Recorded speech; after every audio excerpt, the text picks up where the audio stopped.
In this video, we show you the top 5 best Omega watches you can buy in 2023. It's a completely subjective list, but I will explain to you why I think each Omega watch listed here deserves its spot. And don't worry, it's not all Speedmasters. If you want to learn more about the Omega brand, watch this video to the end. And don't forget to subscribe to the channel and like the video.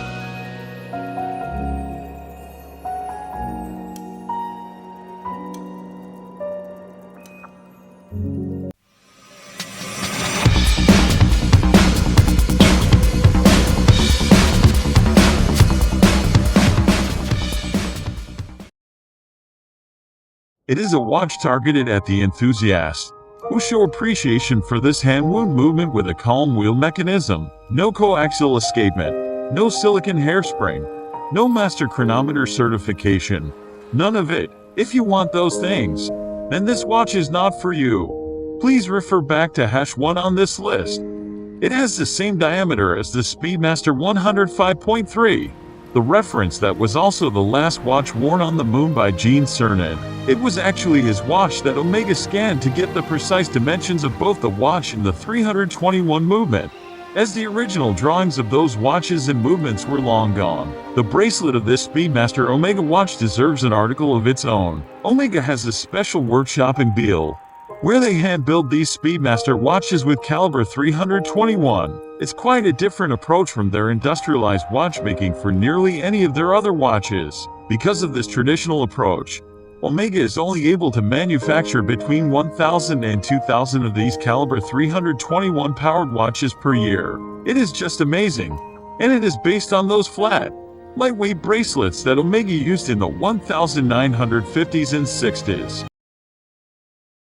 The No Time to Die movie finally came out this year, but this watch already made its debut in December 2019. It was a good thing for Omega for a few reasons. It had a longer time window for promotion, and luckily enough, Omega didn't make this watch a limited edition. Otherwise, it would already have been long sold out before the movie even premiered. Daniel Craig was involved in the design phase of this watch, making it a true James Bond watch indeed. This Seamaster Diver 300M7 edition measures 42 mm in diameter and is made of grade 2 titanium, hence the dark color and brush finishing. Inside this Bond 300M is Omega's caliber 8806. It is the no-date version of the movement found in the regular Seamaster Diver 300M at the top of this list. There are 2 versions of this watch available. The brown tones of the dial and bezel perfectly match the faux patina of the markers and hands. One of the best features of this watch is the titanium mesh bracelet. It just wears super comfortably, especially if you have normal to large-sized wrists. If you have small wrists, you might want to ask for the short version of the bracelet. It goes without saying that if there's only room for one Omega in your collection, it should be the Moonwatch. The new Moonwatch Master Chronometer version gives you even fewer reasons not to own one. It features a new case that harkens back to the 4th generation of the Speedmaster, reference 105.12 from the 1960s. That was the one that Buzz Aldrin used on the moon. More importantly, Omega finally changed the bracelet to this new tapering design. It features small center links, a beautifully finished clasp, and it is amazingly comfortable. Inside this watch is Omega's caliber 3861. The movement debuted in 2019 in the Apollo Roman 11 limited editions of the Speedmaster, and it also powered the Snoopy Award model from 2020. If you had just purchased the previous Moonwatch before January 2021, just order this bracelet separately. It will change your life as a Speedmaster owner. The long-awaited update for the Seamaster Diver 300M came in 2018. I will be honest here, it took me a while to get used to the stainless steel bracelet. I have some of the old Seamaster Diver 300M models with the 9-row bracelet. At some point, I remember feeling that they were a bit outdated. Somehow, though, I started to like the old stainless steel bracelet again.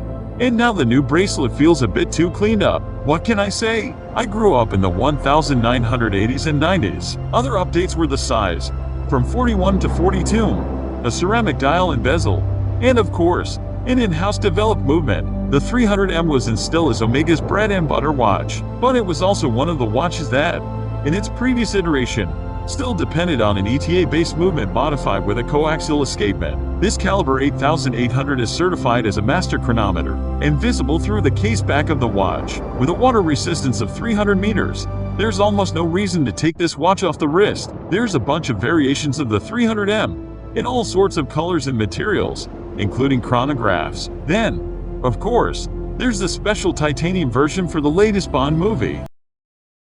The dark side of the moon. Words that conjure up the unknown, the unknowable. The first people to see it with their own eyes were the Apollo 8 astronauts in 1968.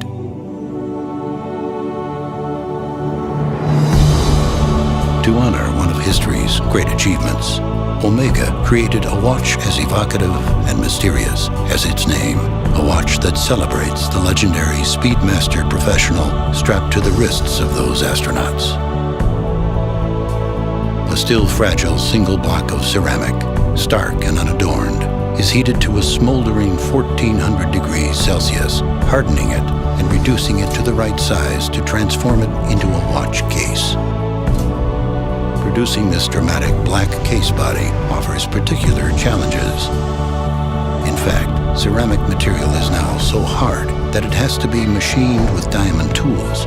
The ceramic case is then polished in a bowl of alumina granules, and a band encrusted with diamond powder is used to satin brush the lugs and the case body. Using laser technology, we engrave the case back and the bezel. And there's no aesthetic compromise with the dial. Also crafted from pure black ceramic, it matches the case perfectly.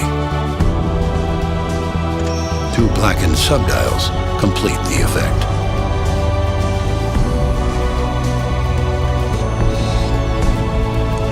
The Omega Speedmaster Dark Side of the Moon, the world's iconic chronograph for a new generation.